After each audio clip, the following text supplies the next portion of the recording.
Speaker, to the Minister of Finance, we know this government's aware of the immediate threat to employees and retirees at U.S. Steel Canada, specifically to their pensions and benefits. This government has announced a $3 million transitional health benefit fund. However, across Alderman Norfolk, Hamilton, Niagara, we now have 20,000 vulnerable retirees who are struggling with the grim reality that they were asked to take pensions and pension increases in place of wage increases.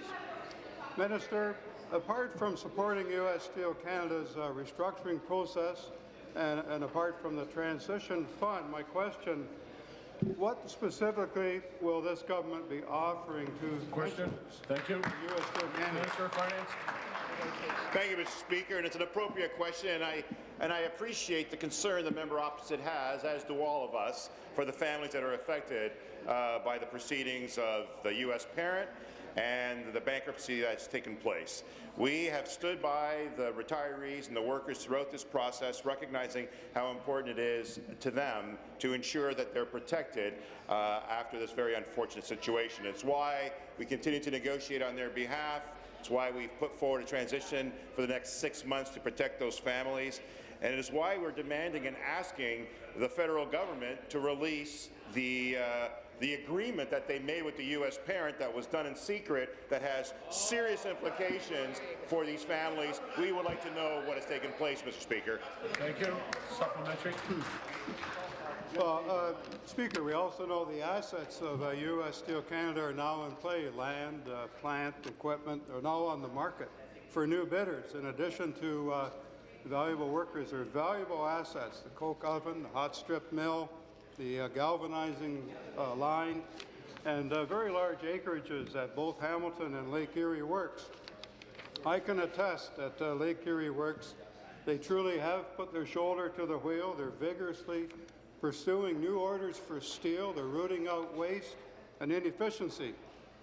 Will the minister explain to this House just what are the government's plans and action steps that will be and are being actively pursued in conjunction with your government's strategy to support Ontario's steel industry and more specifically to support the restructuring of U.S. Steel Canada? I appreciate the direction that the member's taking, because what he's suggesting, and I think all of us should appreciate, is we want to make certain that U.S. Steel Canada remains a going concern. That's at risk right now because of the actions taken by an agreement made by the federal government that has yet to be released, by the actions of the U.S. parent that is stripping away the very assets and value from the Canadian operations, including Lake Erie. So, Erie Works. So we will continue to work to find ways to protect the industry. It is essential industry in the automotive sector, and we know we have only a few left, including one in Thunder Bay, or I should say in Sault Ste. Marie, all of which provide support to this critical sector and this industry. We will work and continue to work alongside the member as well to find ways to foster means to make U.S. Steel Canada going concern or a legible opportunity for the union to buy out as well. Thank you.